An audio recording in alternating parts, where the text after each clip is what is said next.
Hi guys, Kaiser here, and welcome back to Noob Cup 2. Today's video is going to be a little special and a little different for a couple of reasons. One, we've only got one game for today's video. Even though this was played as a best out of 3 series, just like the others on the channel, the replays for the other matches were corrupted, so we've only got the one game. Now, the good news is this game will show us who the eventual winner of the set was, so we have that to look forward to. And since we've only got one game, we may even have the opportunity to go into a little bit more detail than we otherwise would. So buckle in, it should be fun. This is also going to be a really interesting matchup.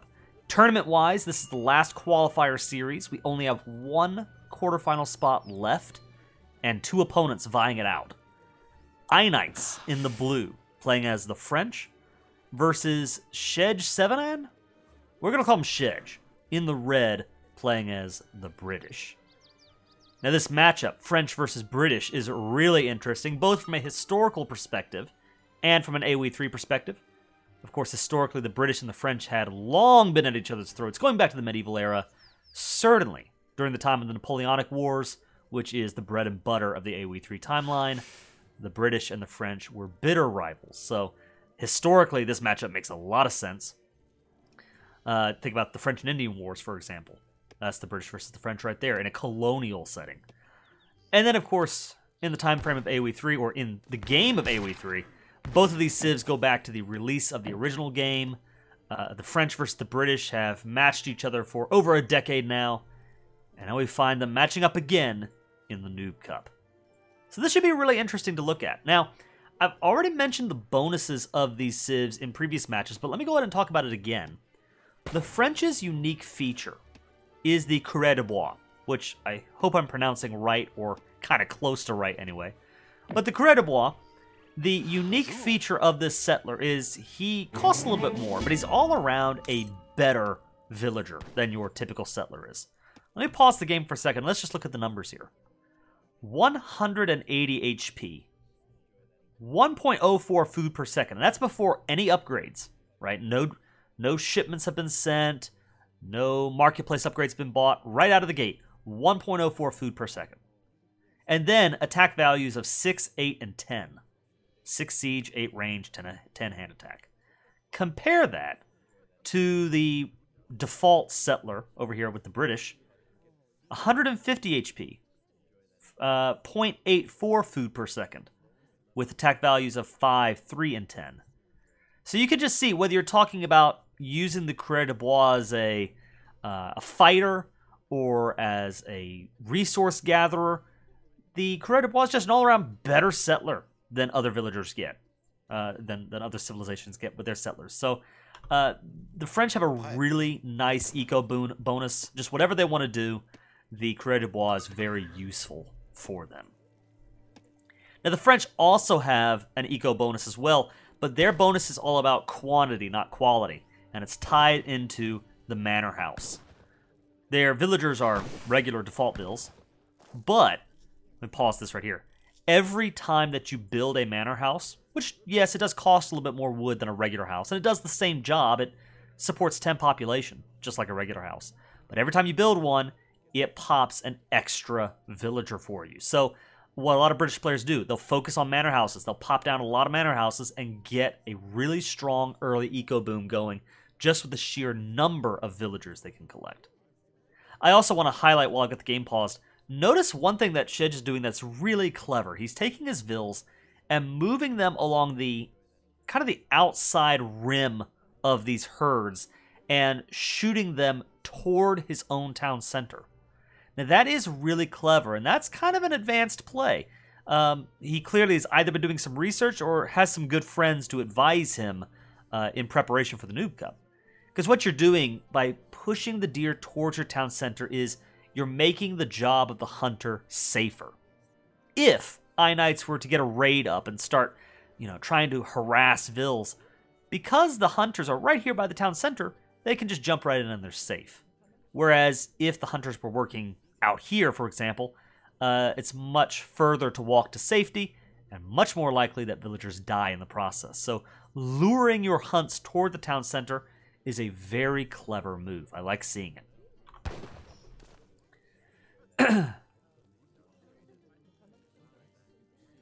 At this moment, take a look. Shej already has 17 vills. Now that's a combination of the manor houses and staying on his town center, and then also shipping the 3 settlers cards. So those things together are really nice. Something that's not so nice is losing your explorer.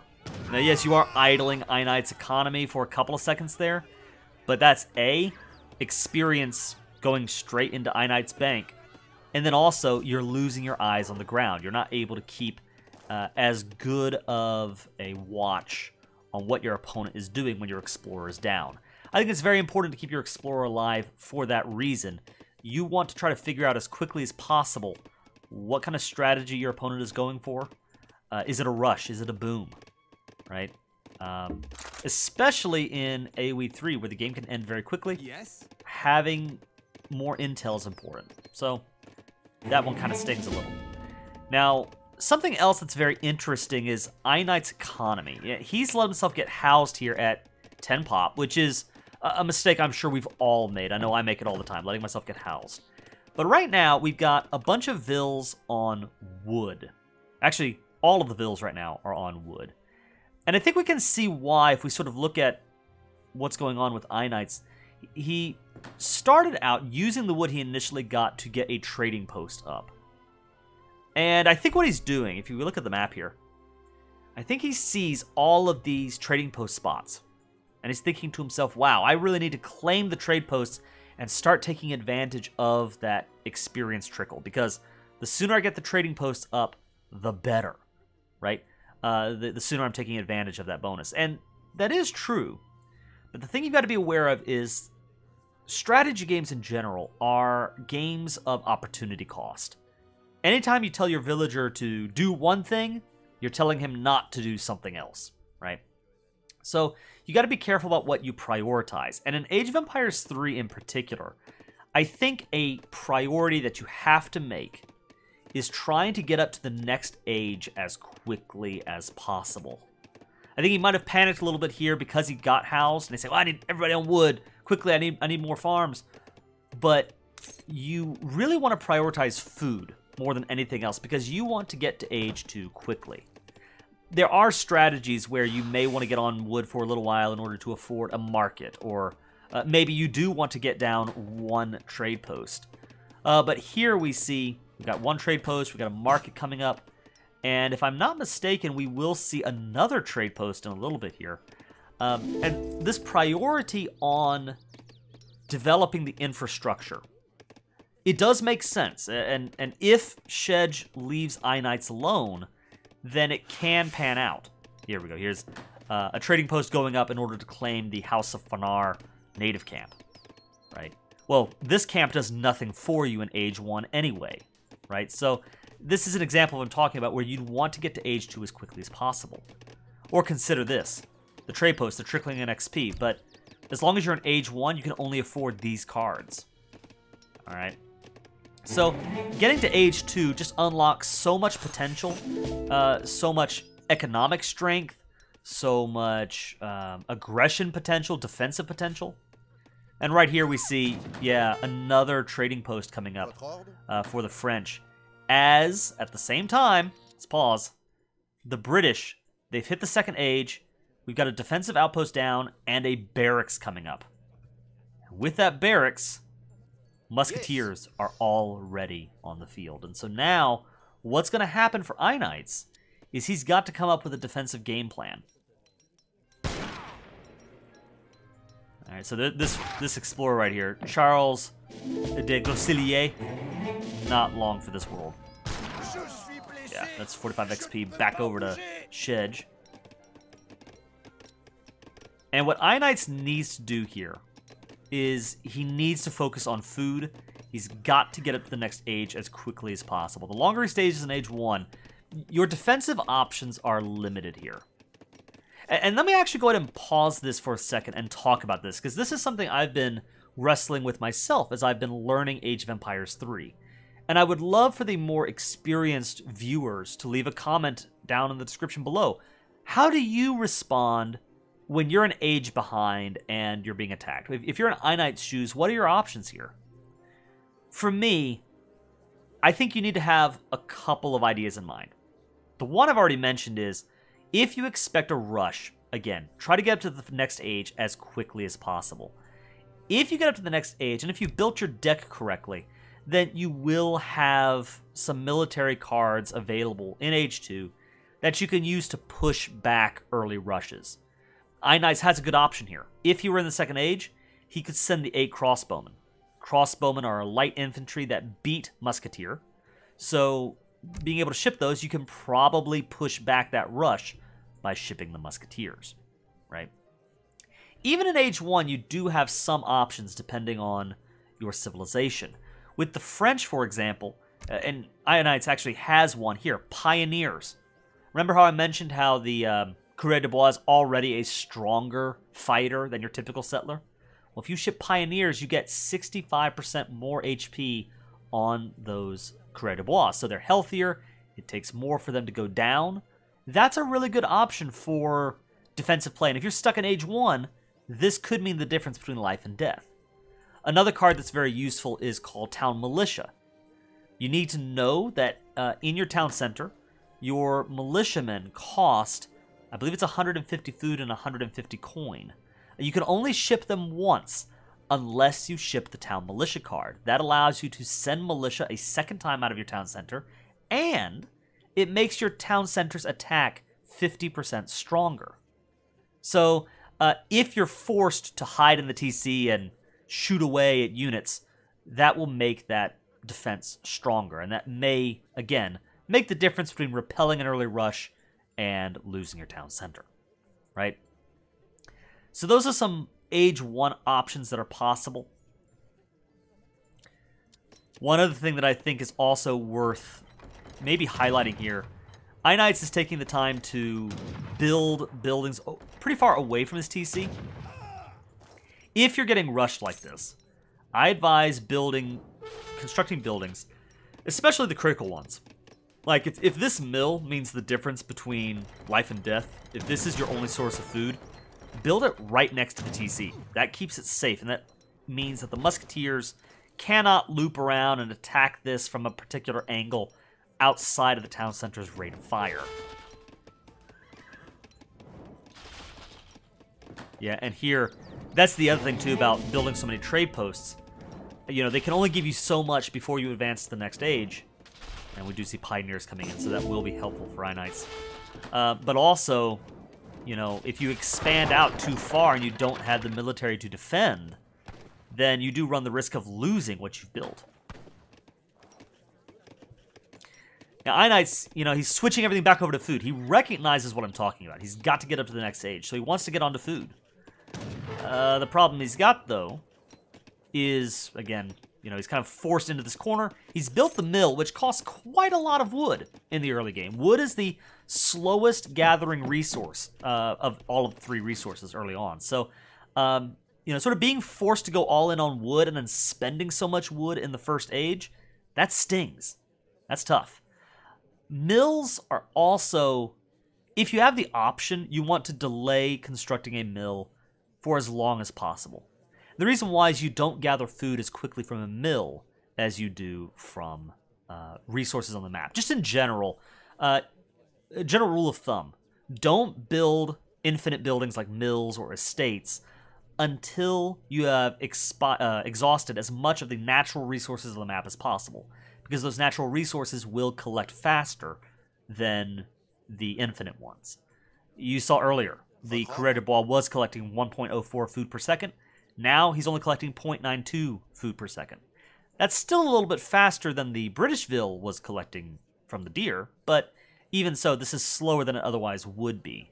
So, I'm not saying this was the wrong choice. I mean, at this point, military's out. You're trying to hold on as long as possible. I understand why this decision was made, but it's just a good rule of thumb to keep in mind. In AoE 2, you want to get onto mills pretty quickly, but in AoE 3, you want to hold off on mills and farms for as long as possible.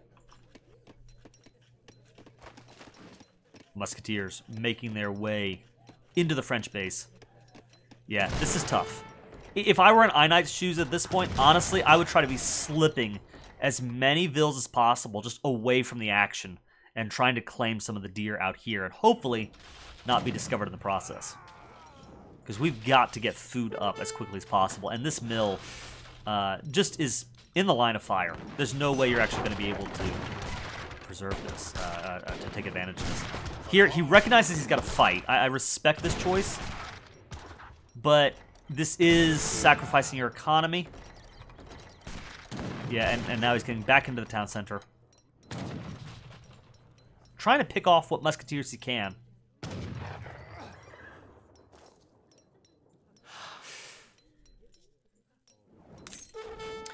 Meanwhile, Shej. He is, I think for the most part, he's got a build where I think he knows what he needs in order to keep production going. And he's just focused on his military at this point. I think he's probably stuck at about 26 vills. He has not yet shipped the 5 settler card. I wonder if he will. But you'll notice he's thrown down. He has in his deck chests of coin. And notice he didn't even send the Virginia Company card yet. He's not interested in building his economy. He has reached a critical mass. And what he wants to do, throw down these resources in order to afford an early army very quickly. And just try to win the game early. You know, one of the things about IKnights, if you're a longtime fan of the channel, you may recognize the name. IKnights was one of our competitors back in the first Noob Cup. In fact, he played in the very first series of Noob Cup 1. And so, I don't know about this, but if IKnights is coming into AoE 3 with an Age of Empires 2 mindset, the tempo between AoE 2 and AoE 3 can be very different. And I know for me, as I've learned Age of Empires 3, that's been one of the most difficult things, is getting used to the speed differences. We saw Shej here hit the second age at around the 4.5 minute mark. And in Age of Empires 3, that's fairly common. To have the second age in 4 minutes, 5 minutes, or 6 minutes is common. Whereas in AoE 2, typically it's much, much later. I'd say maybe, I think 7 minutes at the absolute earliest, but oftentimes you have a 10, 11 minute age 2. Right?